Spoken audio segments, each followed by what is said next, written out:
चलिए अब स्टार्ट करते हैं मॉलिक्यूलर स्पेक्ट्रोस्कोपी।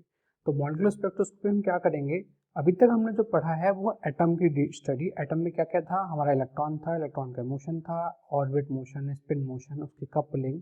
देन आफ्टर हमने कुछ इफेक्ट्स पढ़े थे, जैसे कि स्टार्क इफेक्ट हो गया, जीमान इफेक्ट हो गया, पार्शियल इफेक्ट हो गया। अब हम क्या करेंगे, अब हम बात करेंगे मॉलिक्यूल से जो एटम से ही मिलके बना होता है, बट उनके लिए थोड़ा डिफरेंट स्ट्रेटजी हमें स्टडी करनी पड़ती है। देखो जो एटम हमारा बना है, मान लो अभी हमारा जो सिलेबस है उसके अकॉर्डिंग हमें सिर्फ डायटोमिक मॉलिक्यूल पे ही कंसाइज रहना है। डायटोमिक मॉलिक्यूल में कौन कौन से स्पेक्ट्रा आते हैं उनको हम स्टडी करें। तो पहले समझते हैं कि हमारा डायटोमिक मॉलिक्यूल है बेसिकली वो कौन कौन से स्पेक्ट्रा देता है।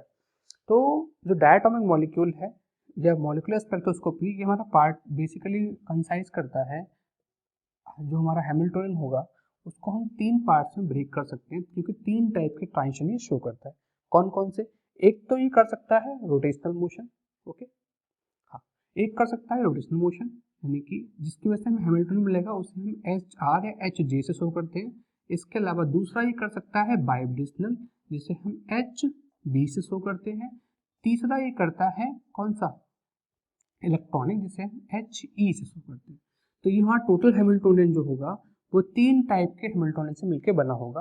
अब इन 3 टाइप के हैमिल्टोनियन को समझने के लिए हमें क्या करना पड़ेगा, पहले इनको इंडिविजुअली समझना पड़ेगा, ताकि अगर कोई ट्रांजिशन सबको कंबाइन कर रहा हो तो उसको भी हम समझ सके। ठीक है, देखो जैसे आपके इलेक्ट्रॉन, जब हम पढ़ रहे थे इलेक्ट्रॉन के बारे में, जो उसकी एनर्जी स्टेट्स थी, वैसे ही मॉलिक्यूल की भी एनर्जी स्टेट्स होती है। सेम वही प्रोसीजर है, कुछ डिफरेंट नहीं है। तो हमने वहां पढ़े कि डिफरेंट डिफरेंट एनर्जी स्टेट्स थी इलेक्ट्रॉन के लिए, वैसे ही हम मॉलिक्यूल की होंगी। अब हम मान लेते हैं एक रफ आइडिया आपको लगाने के लिए, ताकि थोड़ा सा दिमाग में क्लियरिटी बन सके कि क्या बात कर रहे हैं। सपोज करो एक ग्राउंड स्टेट है, ग्राउंड स्टेट ऑफ कौन सी, इलेक्ट्रॉनिक। जैसे वहाँ एनर्जी स्टेट्स थी, वहाँ सब डिवीजन थे, ऐसे ही इलेक्ट्रॉनिक स्टेट जो होती है वो फर्दर डिवाइडेड होती है कुछ डिफरेंट डिफरेंट बाइब्रेशनल स्टेट्स में। किसमें, जिसको हम शो करते हैं B = 0, B = 1, B = 2। तो ये हमारी है वाइब्रेशनल स्टेट्स। और वाइब्रेशनल स्टेट्स में भी और फर्दर डिवीजन होता है रोटेशनल स्टेट्स का। ठीक है, इनके बारे में भी और डिटेल में पढ़ेंगे बाद में। तो ये हमारी है रोटेशनल स्टेट, जिसको हम शो करते हैं J = 0, 1, 2 से। ठीक है, तो ये हमारी वाइब्रेशनल स्टेट्स हैं, वाइब्रेशनल में है रोटेशनल, और ये पूरी कंबाइंड होकर बनाती है हमारी इलेक्ट्रॉनिक स्टेट। तो ग्राउंड इलेक्ट्रॉनिक स्टेट हमने यहाँ बना दी है, और एक एक्साइटेड बना देते हैं, एक्साइटेड इलेक्ट्रॉनिक स्टेट। वहां भी सेम चीज होगा, पहले इलेक्ट्रॉनिक स्टेट्स में हमारी डिफरेंट डिफरेंट वाइब्रेशनल स्टेट्स होंगी, जिसको हम शो कर सकते हैं B' = 0, B' = 1 और B' = 2। अब इसमें भी क्या होंगे, रोटेशनल स्टेट्स होंगी, तो हम उसको कुछ ऐसे बना देते हैं। ठीक है, तो ये रोटेशनल स्टेट्स होगी। अब कहाँ कहाँ ट्रांजिशन पॉसिबल है उसके अकॉर्डिंग ही हमारा स्पेक्ट्रम मिलता है। सबसे पहले स्टार्टिंग करना सबसे स्मॉल से। सपोज करो हमारा जो मॉलिक्यूल है जनरली ग्राउंड स्टेट में ही होता है, तो उसने एक रोटेशनल स्टेट से दूसरे रोटेशनल स्टेट में ट्रांजिशन किया। यहाँ से यहाँ जब ट्रांजिशन करेगा तो सिर्फ उसकी जे वैल्यू चेंज होगी और कुछ भी चेंज नहीं होगा। उसने सिर्फ अपनी रोटेशनल स्टेट चेंज किया। ठीक है, क्योंकि रोटेशनल मोशन कर सकता है, तो उसने अपने रोटेशनल मोशन में अपनी स्टेट चेंज की। यहाँ हमको मिलता है, ये जो लाइन है ये शो करती है प्योर रोटेशनल स्पेक्ट्रम। क्यों, क्योंकि उसने चेंज की अपनी रोटेशनल स्टेट। सबसे ज्यादा कम एनर्जी इसी में पॉसिबल है। इसके बाद दूसरा जो ट्रांजिशन पॉसिबल है वो हो सकता है कि भाई वो अपना एक वाइब्रेशनल स्टेट से दूसरे वाइब्रेशनल स्टेट में जाए। इसको हमें मिलेगा यहाँ से क्या, प्योर वाइब्रेशनल स्पेक्ट्रम। क्योंकि यहाँ से सिर्फ कौन सी वैल्यू चेंज होगी, वाइब्रेशनल क्वांटम नंबर B ही चेंज होगा। तो यहाँ हमको मिलेगा प्योर वाइब्रेशनल स्पेक्ट्रम। ठीक है, तीसरी पॉसिबिलिटी ये हो सकती है कि वो एक वाइब्रेशनल स्टेट से दूसरी वाइब्रेशनल स्टेट में जाए, बट साथ ही साथ अपना रोटेशनल क्वांटम नंबर भी चेंज करे, रोटेशनल स्टेट भी चेंज करे। यानी कैसे, सपोज करो वो यहाँ से यहाँ गया, तब हमको क्या मिलेगा, रोटेशनल भी चेंज हुआ और वाइब्रेशनल भी। इसलिए हम इसको बोलते हैं वाइब्रेशनल रोटेशनल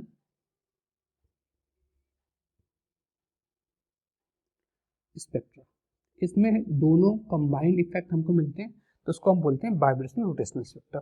ये हमारे 3 बेसिकली स्पेक्ट्रा हो गए। चौथी ये भी पॉसिबिलिटी है कि वो एक इलेक्ट्रॉनिक स्टेट से दूसरी इलेक्ट्रॉनिक स्टेट में ट्रांजिशन कर रहा हो। जब यहाँ से यहाँ ट्रांजिशन कर रहा होगा तब उसकी सब कुछ चेंज होगा, वाइब्रेशनल भी चेंज हो रही होगी और आपकी रोटेशनल भी चेंज हो रही होगी। तो मैं ये मानता हूँ कि यहाँ से इलेक्ट्रॉन मॉलिक्यूलर ट्रांजिशन किया है यहाँ पर, ठीक है। तो इस केस को हम बोलेंगे इलेक्ट्रॉनिक स्पेक्ट्रा, ठीक है। तो ये हमारा होगा इलेक्ट्रॉनिक स्पेक्ट्रा। सबसे पहले हम बात करेंगे रोटेशनल स्पेक्ट्रा की, फिर पढ़ेंगे वाइब्रेशनल, उसके बाद पढ़ेंगे वाइब्रेशनल रोटेशनल, उसके बाद आएगा हमारा रमन इफेक्ट, देन हम पढ़ेंगे इलेक्ट्रॉनिक स्पेक्ट्रा, इसी में हम पढ़ेंगे फ्रैंक कंडन प्रिंसिपल, और उसके बाद इन सबको हम लास्ट में करेंगे कंक्लूड, ठीक है। और इन सबको पढ़ने का हमारी जो स्टडी है बेसिकली कन्फाइंड रहेगी डायटोमिक मॉलिक्यूल के लिए। तो डायटोमिक मॉलिक्यूल की बात करते हैं कि डायटोमिक मॉलिक्यूल में कितने टाइप होते हैं, ठीक है।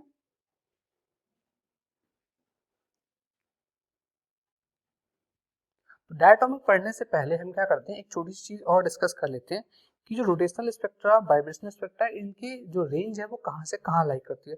तो अगर आपको ये डायग्राम समझ में आ गया, डायग्राम को याद रखेगा, तो आप आसानी से कैलकुलेट कर सकते हो। ये जो रोटेशनल मोशन, रोटेशनल जब ट्रांजिशन हो रहा होगा तो सबसे कम एनर्जी गैप आएगा, सबसे कम एनर्जी गैप आएगा, यानी उसकी एनर्जी भी सबसे कम होगी। तो जब मैं रोटेशनल की बात करूंगा, ठीक है, यहाँ बात करता हूँ रोटेशनल, तो रोटेशनल स्पेक्ट्रा जो आएगा हमारा वो किस रेंज में आना चाहिए। अगर आपको स्पेक्ट्रम याद है तो आपको पता होगा सबसे ज़्यादा एनर्जी होती है यूवी की, ठीक है। उसके बाद में आती है इंफ्रारेड, उसके बाद आता है माइक्रोवेव, और यूवी के पास में ही विजिबल आता है इंफ्रारेड, फार इंफ्रारेड, माइक्रोवेव, फिर रेडियो, और आगे भी कैरी होता है। तो सबसे कम एनर्जी किसकी है, रोटेशनल की। रोटेशनल हमारा आता है माइक्रोवेव में या फिर फार इंफ्रारेड में, इंफ्रारेड से बहुत दूर, ठीक है, माइक्रोवेव की साइड में। तो रोटेशनल स्पेक्ट्रा का जो रेंज है वो बेसिकली होती है माइक्रोवेव। क्या मतलब है इसका माइक्रोवेव का होने का, ये हम आपको बताएंगे जब रोटेशनल स्पेक्ट्रा पढ़ रहे होंगे। बेसिकली जब हम किसी लिक्विड की या मॉलिक्यूल की स्टडी कर रहे होते हैं तो जिस फ्रीक्वेंसी का हमें उसमें फोटोन डालना है, वो फोटोन किस एनर्जी रेंज में आ रहा है, उसकी वजह से हम उसको लेते हैं माइक्रोवेव। तो ये जो रोटेशनल स्पेक्ट्रा है इसको हम माइक्रोवेव स्पेक्ट्रा भी बोलते हैं। क्यों? क्योंकि ये हमको मिलता है माइक्रोवेव रीजन में, ठीक है। अच्छा, इसकी एनर्जी कितनी होती है, सबसे कम एनर्जी यहाँ पॉसिबल है, तो यहाँ स्टार्टिंग होती है 0.001 इलेक्ट्रॉन वोल्ट, या फिर जिसको हम बोलते हैं 10⁻³ इलेक्ट्रॉन वोल्ट, 1 2 3, ठीक है। रोटेशनल स्पेक्ट्रा आपका माइक्रोवेव रीजन में आता है, इसलिए इसे माइक्रोवेव स्पेक्ट्रा भी कहते हैं। उसकी एनर्जी आती है 0.001 इलेक्ट्रॉन वोल्ट के ऑर्डर की। अगर इसके बाद जो नेक्स्ट है वो है हमारा वाइब्रेशनल स्पेक्ट्रा। तो वाइब्रेशनल स्पेक्ट्रा कहाँ आता है, देखो अब मैं बात करता हूँ वाइब्रेशनल की। जो हमारा वाइब्रेशनल स्पेक्ट्रा है ये आता है थोड़ा ज्यादा एनर्जी के साथ, यानी कि IR रीजन में, तो इसलिए हम इसको IR स्पेक्ट्रा भी बोलते हैं, ठीक है। और जब IR स्पेक्ट्रा है तो इसकी जो एनर्जी इससे 100 टाइम्स मोर होती है, यानी 0.1 इलेक्ट्रॉन वोल्ट के ऑर्डर की होती है, या फिर 10⁻⁻1 इलेक्ट्रॉन वोल्ट, ठीक है। थर्ड है हमारा वाइब्रेशनल रोटेशनल, इसके बाद इलेक्ट्रॉनिक, ठीक है।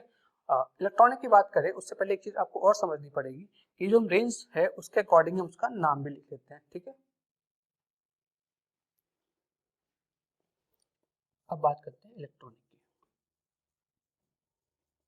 वही सेम पैटर्न है, इलेक्ट्रॉनिक जो स्पेक्ट्रा है हमारा ये थोड़ा और एनर्जी होती है, तो इसलिए इसकी एनर्जी IR से भी ज्यादा है, यानी ये कुछ पार्ट इसका विजिबल में मिलता है, बाकी हमारा यूवी यानी अल्ट्रावायलेट रीजन में मिलता है। तो जो इलेक्ट्रॉनिक स्पेक्ट्रा है इसको हम यूवी स्पेक्ट्रा भी बोलते हैं, ठीक है, यूवी स्पेक्ट्रा या फिर विजिबल स्पेक्ट्रा। क्यों? क्योंकि इसकी जो एनर्जी है वो 1 से लेके 10 इलेक्ट्रॉन वोल्ट के ऑर्डर की होती है।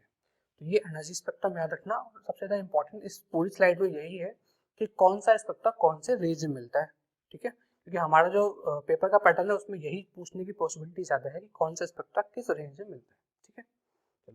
अब मूव करते हैं डायटोमिक मॉलिक्यूल पे। तो जो डायटोमिक मॉलिक्यूल है इसको हमने बेसिकली दो पार्ट्स में ब्रेक कर रखा है। डायटोमिक मॉलिक्यूल है, डायटोमिक कौन से मॉलिक्यूल, जिनमें होते हैं 2 एटम। तो डायटोमिक मॉलिक्यूल को हम 2 जगह स्टडी करते हैं, एक हम बोलते हैं होमो न्यूक्लियर, आपको पता ही होगा होमो न्यूक्लियर क्या है, जिनमें दोनों के दोनों न्यूक्लियर सेम हो। होमो न्यूक्लियर मतलब आप कह दो H2 हो गया, O2 हो गया या फिर N2 हो गया।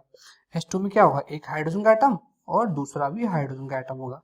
अब इनकी खास बात क्या है, एक तो इनमें परमानेंट डायपोल